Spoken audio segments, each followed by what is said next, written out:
नमस्कार साथियों, हम पढ़ रहे हैं राजस्थान की चित्रकला पेंटिंग्स के बारे में। एक पार्ट हमने कवर कर लिया, ये नेक्स्ट इसका दूसरा पार्ट है मित्रों। प्रश्न नंबर 51 है, बूंदी शैली के किस शासक के काल को चित्रकला का स्वर्णकाल माना जाता है। प्रश्न है, बूंदी शैली के किस शासक के काल को चित्रकला का स्वर्णकाल।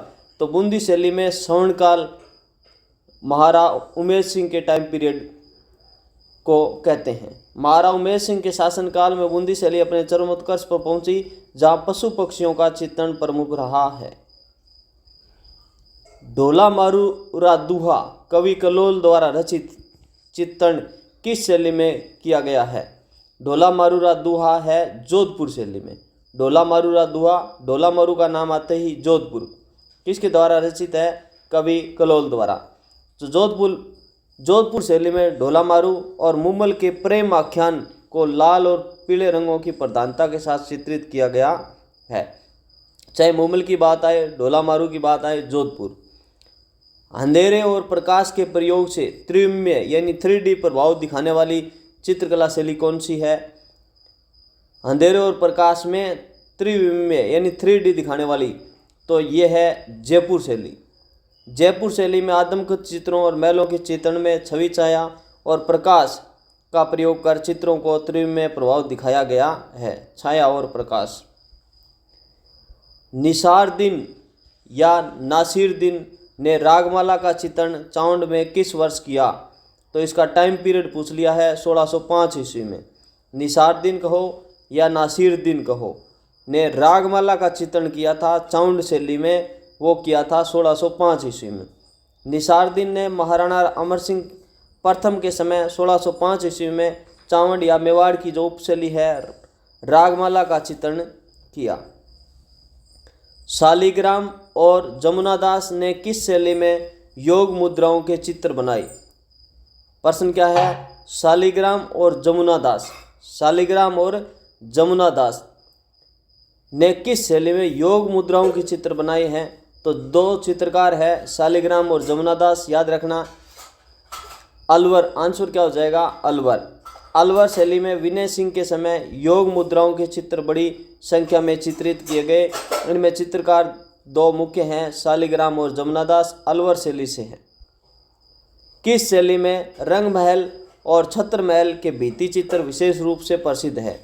रंग महल और छत्र महल, याद रखना, रंग महल और छत्र महल बूंदी शैली में।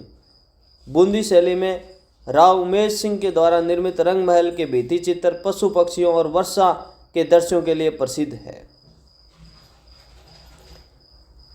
महाराणा राज सिंह के समय श्रीनाथ जी की प्रतिमा स्थापित होने के बाद किस उपशैली का विकास हुआ। महाराणा राज सिंह के समय श्रीनाथ जी की जब प्रतिमा स्थापित कर दी, तब किस उपशैली का विकास हुआ है। तो नाथ द्वारा शैली, क्यों सिहाड़ गांव में स्थापित हुई थी, जिसका बाद में नाथ द्वारा नाम रख दिया, नाथ द्वारा शैली। तो श्रीनाथ जी के प्रतिमा स्थापित होने के कारण नाथ द्वारा, श्रीनाथ जी, नाथ द्वारा शैली।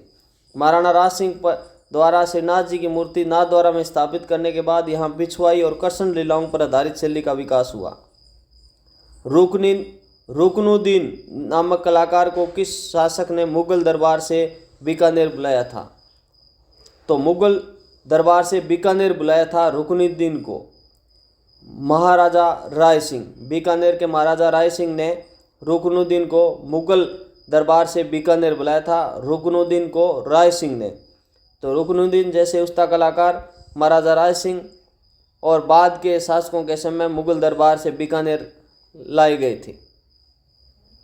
जोधपुर शैली के किस शासक ने नाथ संप्रदाय से संबंधित चित्रों का निर्माण करवाया। तो महाराजा मान सिंह। जोधपुर शैली की बात है, नाथ संप्रदाय से संबंधित चित्रों का निर्माण किसने करवाया था, महाराजा मान सिंह ने। जोधपुर शैली में नाथ संप्रदाय से संबंधित चित्र किसने चित्रित करवाए थे। तो महाराजा मान सिंह। जोधपुर शैली, नाथ संप्रदाय, मान सिंह। मान सिंह स्वयं नाथ संप्रदाय के नहीं थे, इसलिए उनके समय नाथ चरित्र और अन्य नाथ संबंधी ग्रंथों का चित्रण हुआ। नाथ चरित्र याद रखना। उदयपुर शैली, जिसे मेवाड़ शैली भी कहते हैं, का उत्कर्ष यानी स्वर्णकाल किसके शासनकाल को माना जाता है। तो यह है महाराणा जगत सिंह प्रथम। उदयपुर शैली या मेवाड़ शैली का श्रवणकाल है महाराणा जगत सिंह प्रथम। महाराणा जगत सिंह प्रथम के समय चित्तौरों की औवरी की स्थापना हुई, कला को व्यवस्थित संरक्षण मिला। किस शैली को हाथी दांत पर चित्रण के लिए भी जाना जाता है? किस शैली को हाथी दांत पर चित्रण के लिए भी जाना जाता है? तो अलवर शैली में। किस शैली को हाथी दांत पर चित्रण के लिए जाना जाता है? हाथी दांत पर चित्रण, अलवर शैली। तो अलवर शैली में मूलचंद नामक कलाकार ने हाथी दांत पर बारीक लघु चित्र बनाने की कला को प्रसिद्धि दिलाई। तो अलवर शैली में मूलचंद नामक कलाकार ने हाथी दांत पर बारीक लघु चित्र बनाने की कला को प्रसिद्धि दिलाई। तो हाथी दांत अलवर शैली याद रखना, हाथी दांत अलवर शैली। झालावाड़ शैली हाड़ौती की उपशैली किस शैली का विलय है? तो ये झालावाड़ शैली किससे बनी है? कोटा और बूंदी से। कोटा और बूंदी से। झालावाड़ रियासत कोटा से अलग हुई थी, इसलिए यहाँ की शैली कोटा और बूंदी दोनों का प्रभाव देखने को मिलता है। देवगढ़ शैली पर किन तीन प्रमुख शैलियों का सम्मिश्रण दिखाई देता है? देवगढ़ शैली पर दिखाई देता है मेवाड़, मारवाड़ और ढूंढाड़। मेवाड़, मारवाड़ और ढूंढाड़। देवगढ़ शैली मेवाड़, मारवाड़, ढूंढाड़। देवगढ़ शैली मेवाड़, मारवाड़ और ढूंढाड़। तो देवगढ़ जो मेवाड़ की उपशैली है, मेवाड़ मारवाड़ की सीमा पर स्थित होने के कारण इन दोनों के साथ साथ ढूंढाड़ का प्रभाव भी यहाँ दिखाई देता है। मटियरना कला का संबंध किस शैली से है जिसमें जैन विषयों पर चित्रण किया गया है? तो बीकानेर। मटियरना कला का संबंध किस शैली से है? बीकानेर से। तो मटियरना कला बीकानेर शैली की एक विशिष्ट कला है जिसमें जैन कलाकारों ने धार्मिक और पौराणिक विषयों पर चित्रण किया है। कमल से भरे सरोवर और हंस का चित्रण किस शैली की विशेषता है? कमल से भरे सरोवर और हंस। कमल से भरे सरोवर और हंस किशनगढ़ शैली। किशनगढ़ शैली। कमल से भरे सरोवर और हंस का चित्रण किस शैली की विशेषता है? किशनगढ़ शैली की। किशनगढ़ शैली में बनी ठनी को नाव में कमल से भरे सरोवर के किनारे दिखाया गया। साहिब राम ने जयपुर के किस शासक का आदमकद पोर्ट्रेट चित्र बनाया था? तो ये बनाया था स्वाई माधो सिंह प्रथम का। साहिब राम ने जयपुर के किस शासक का आदमकद चित्र बनाया था? तो स्वाई माधो सिंह प्रथम। साहिब राम ने स्वाई माधो सिंह प्रथम और ईश्वर सिंह दोनों के ही आदमकद चित्र बनाए थे। स्वाई माधो सिंह प्रथम का सबसे प्रसिद्ध है। बूंदी शैली का प्रारंभिक विकास किस शासक के काल में हुआ है? तो यह है राव सुरजन सिंह। बूंदी शैली का प्रारंभिक विकास राव सुरजन सिंह। राव सुरजन सिंह से मुगलों की अधीनता स्वीकार की, जिसके बाद 1578 ईस्वी में उनके समय बूंदी में चित्रकला का प्रारंभ हुआ। चित्तौरों की औवरी को अन्य किस नाम से जाना जाता है? तस्वीरों और कारखानों। चित्तौरों की औवरी को किस नाम से जाना जाता है? तस्वीरों को कारखानों। चित्तौरों की औवरी उदयपुर महाराणा जगत सिंह प्रथम द्वारा स्थापित कला केंद्र था जहाँ चित्र बनाए जाते थे। किस शैली में बुझे हुए रंगों का प्रयोग हुआ है जिसके कारण इसमें शांति और वैराग्य का भाव दिखाई देता है? तो नागौर शैली। किस शैली में बुझे हुए रंगों का प्रयोग दिखाई देता है? बुझे हुए रंग, शांति और वैराग्य, नागौर। इसमें नागौर शैली में वर्दों के चित्रण, बुझे हुए रंगों के प्रयोग कारण शांति और वैराग्य प्रभाव दिखाई देता है। कोटा शैली में मुख्य रूप से किस पक्षी का चित्रण किया गया है? तो यह बतख और मछली। कोटा शैली में बतख और मछली। कोटा शैली में शिकार दृश्यों के साथ साथ जलीय जीव जैसे बतख और मछली का चित्रण प्रमुखता से किया गया है। कलीला दमना नामक पंचतंत्र पर आधारित चित्रित ग्रंथ का संबंध किस शैली से है? तो यह है मेवाड़ शैली से। कलीला दमना मेवाड़ शैली से। तो कलीला दमना मेवाड़ शैली महाराणा संग्राम सिंह के समय पंचतंत्र की कहानियों पर आधारित है, जहाँ पशु पक्षियों के पात्रों के रूप में दर्शाया गया है। कलीला दमना का संबंध किससे है? मेवाड़ शैली से है, महाराणा संग्राम सिंह के समय। कमर को कमरबंद से बांधना और तिरछी पगड़ी किस शैली के पुरुष पात्रों की विशेषता है? जोधपुर की। कमर को कमर कमर को कमरबंद से बांधना और तिरछी पगड़ी रखना, ये पुरुष पात्रों की विशेषता है वो जोधपुर शैली की। तो जोधपुर शैली के पुरुष पात्रों की पहचान तिरछी पगड़ी और कमरबंद से है। राजस्थान का सर्वप्रथम वैज्ञानिक वर्गीकरण किसने किया था? आनंद कुमार स्वामी ने। चित्रकला का सर्वप्रथम वैज्ञानिक वर्गीकरण किया है, किसने किया? आनंद कुमार स्वामी ने किया। आनंद कुमार स्वामी ने 1916 ईस्वी में अपनी पुस्तक राजपूत पेंटिंग में पहली बार वैज्ञानिक वर्गीकरण किया। राय सिंह के समय बीकानेर में चित्रित भागवत पुराण पर किस शैली का प्रभाव था? मुगल शैली का। राय सिंह के समय बीकानेर में चित्रित भागवत पुराण पर किस शैली का प्रभाव है? भागवत पुराण पर मुगल शैली का। तो महाराजा राय सिंह अकबर के मनसबदार थे के समय बीकानेर शैली पर शुद्ध मुगल शैली का प्रभाव रहा। महाराजा राय सिंह जो अकबर के मनसबदार थे। किस शैली में कोमल और भावात्मक चित्रण की प्रधानता है? कोमल और भावात्मक है किशनगढ़ शैली में। कोमल और भावात्मक। किशनगढ़ शैली राधा और कृष्ण के प्रेम के कारण भावनात्मक और कोमल चित्रण के लिए प्रसिद्ध है। झालावाड़ शैली में किस पक्षी का चित्रण प्रमुखता से हुआ है? तो सारस पक्षी का हुआ है। जो झालावाड़ शैली है उसमें किस पक्षी का चित्रण हुआ है? तो सारस का। झालावाड़ शैली में सारस और अन्य जलीय पक्षियों का चित्रण प्रमुख है, यहाँ की प्राकृतिक हरियाली को दर्शाता है। राजपूत पेंटिंग जो 1916 की है, पुस्तक किसके द्वारा लिखी गई थी? तो आनंद कुमार स्वामी ने लिखी थी राजपूत पेंटिंग। यह पुस्तक आनंद कुमार स्वामी ने लिखी थी जो राजस्थानी चित्रकला के वैज्ञानिक वर्गीकरण का आधार बनी। बूंदी शैली में भित्ति चित्रों का सर्वाधिक विकास किस शासक के काल में हुआ? बूंदी शैली में भित्ति चित्रों यानी दीवार पर जो चित्र बनते हैं उनको कहते हैं भित्ति चित्र। तो राव उमेद सिंह के टाइम में बूंदी शैली में भित्ति चित्रों का सर्वाधिक विकास उमेद सिंह के टाइम में। राव उमेद सिंह के समय रंगमहल में बने भित्ति चित्रों के लिए बूंदी प्रसिद्ध हुई। चितेरा शब्द का प्रयोग किस शैली के चित्रकारों के लिए होता था? तो ये मेवाड़, जो मेवाड़ शैली के चित्रकार थे उनको क्या कहा जाता था? चितेरा। मेवाड़ शैली के चित्रकारों को चितेरा कहा जाता था। साहिबदीन द्वारा चित्रित रसमंजरी ग्रंथ का संबंध किस शैली से है? ये है मेवाड़ शैली से। साहिबदीन द्वारा चित्रित ग्रंथ है रसमंजरी। रसमंजरी किसने चित्रित किया है? साहिबदीन ने। और किस शैली से संबंधित है रसमंजरी? मेवाड़ शैली से। तो साहिबदीन मेवाड़ शैली ने महाराणा जगत सिंह प्रथम के काल में रसमंजरी चित्रित की थी। आमेर चित्रकला शैली का सर्वाधिक प्रभाव किस शैली का पड़ा? आमेर चित्रकला शैली पर सर्वाधिक प्रभाव है वो मुगल शैली का पड़ा है आमेर पर।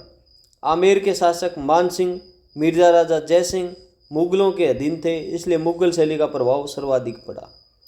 ढूंढाड़ शैली की सबसे प्राचीन चित्रित कृति 1570 ईस्वी के आसपास कौन सी है? तो यह है आमेर का आदि पुराण। ढूंढाड़ शैली की सबसे प्राचीन चित्रित कृति है आमेर का आदि पुराण। आमेर का आदि पुराण क्या है? ढूंढाड़ शैली की सबसे प्राचीन चित्रित कृति है जो 1570 ईस्वी की है। आमेर शैली की जैन ग्रंथ आदि पुराण यानी जिसे पुष्पदत्त द्वारा सबसे प्राचीन चित्रित कृति है। देवगढ़ शैली में अजारा की ओवरी चित्रों का कमरा किसने बनवाया था? देवगढ़ शैली की बात है। अजारा की ओवरी जिसे चित्रों का कमरा भी कहते हैं, अजारा की ओवरी चित्रों का कमरा किसने बनवाया था? तो रावत द्वारकादास चुंडावत। रावत द्वारकादास चुंडावत ने बनाया। तो रावत द्वारकादास चुंडावत ने देवगढ़ शैली को संरक्षण दिया और अजारा की ओवरी बनवाई। नूर मोहम्मद नामक चित्रकार ने ढोला मारू के चित्र किस शासक के काल में बनाए? तो यह है महाराजा मान सिंह। नूर मोहम्मद चित्रकार ढोला मारू के चित्र महाराजा मान सिंह। जोधपुर शैली में नूर मोहम्मद ने महाराजा मान सिंह के समय चित्र बनाए थे। बनी ठनी चित्र को डाक टिकट कब जारी किया गया था? बनी ठनी पर 1973 में।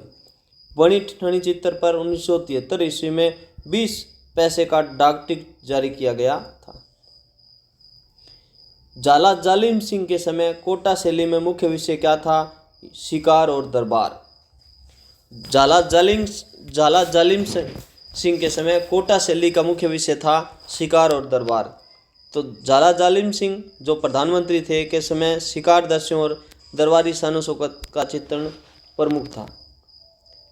किस शैली में ईसा मसीह के बाइबिल पर आधारित चित्र भी बनाए गए हैं? तो बीकानेर शैली में। ईसा मसीह के बाइबिल पर आधारित चित्र है बीकानेर शैली में। तो बीकानेर के शासक महाराजा अनूप सिंह के समय उस्ता कलाकारों ने मुगल और शाही धर्म से संबंधित चित्रें भी बनाई। किशनगढ़ शैली के चित्रों में नारी को किस रूप में दर्शाया गया है? राधा के रूप में। किशनगढ़ शैली में नारी को राधा के रूप में, बनी ठनी को राधा के रूप में चित्रित किया गया है, जो इस शैली की आध्यात्मिक प्रेम की अभिव्यक्ति है। चित्तौरों की ओवरी वर्तमान में किस संग्रहालय का हिस्सा है? तो यह है सिटी प्लेस संग्रहालय उदयपुर। चित्तौरों की ओवरी कहाँ पर है? सिटी प्लेस संग्रहालय उदयपुर में है। चित्तौरों की ओवरी, जिसे तस्वीरों का कारखाना भी कहते हैं, वर्तमान में सिटी प्लेस संग्रहालय उदयपुर का एक भाग है। लाल, पीले, हरे रंगों की प्रधानता के साथ मानवीय भावनाओं का चित्रण किस शैली की विशेषता है? यह है मेवाड़ शैली के।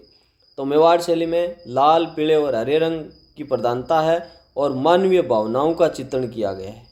ह्यूमन इमोशंस दिखाए गए हैं मेवाड़ शैली में। तो मेवाड़ शैली में रामायण, भागवत पुराण, रागमाला जैसे भावनात्मक ग्रंथों का चित्रण हुआ। जोधपुर शैली के किस शासक ने बिंदु चित्रण तकनीक का प्रयोग शुरू किया था?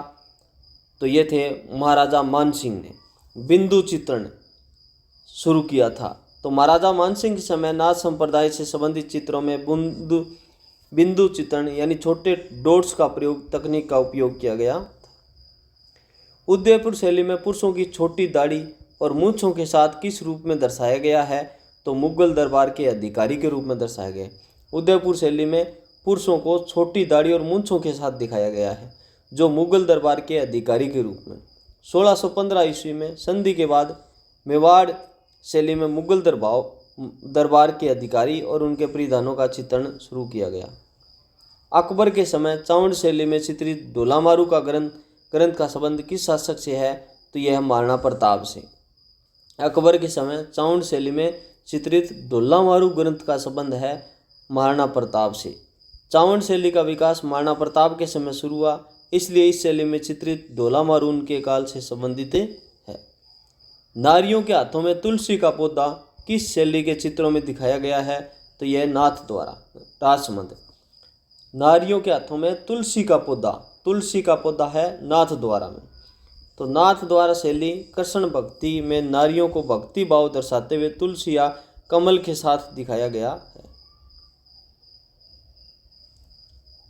किस शैली में वेश्याओं के चित्रण को भी प्रमुखता मिली? अलवर शैली में।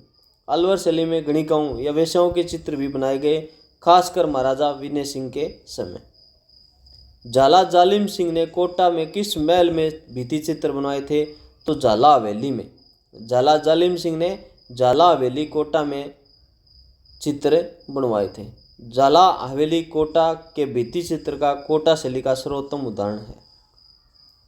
महाराणा कर्ण सिंह के समय मेवाड़ शैली में किस शैली का विलय हुआ था? तो मुगल शैली का। कर्ण सिंह के समय मेवाड़ शैली में मुगल शैली का विलय हुआ। कर्ण सिंह अमर सिंह प्रथम के पुत्र थे। मुगल प्रभाव मेवाड़ शैली में स्थायी रूप से शामिल हो गया। जोधपुर शैली के उत्कर्ष के समय लाल, पीले, चटक रंगों की जगह किस रंग की प्रधानता बढ़ी? हरा रंग। जोधपुर शैली के उत्कर्ष के समय हरा रंग। महाराजा मानसिंह नाथ संप्रदाय के समय चित्रों में नाथ परंपरा के कारण हरे और शांति के रंगों का प्रयोग है वो बढ़ा। किस शैली में वृक्षों का चित्रण घना और आकार में बड़ा है, जिसके कारण पशु पक्षी छिप जाते हैं? तो यह बूंदी शैली। तो बूंदी शैली को पशु पक्षियों की चित्रकला कहा जाता है, जहाँ प्राकृतिक दृश्यों में वृक्षों की सघनता दिखे है।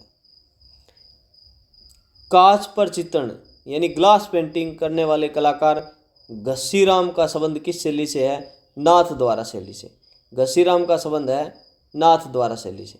घसीराम और चतुर्भुज नाथ द्वारा शैली के प्रमुख चित्रकार थे जिन्होंने कांच पर चित्रण भी किया था। घसीराम और चतुर्भुज।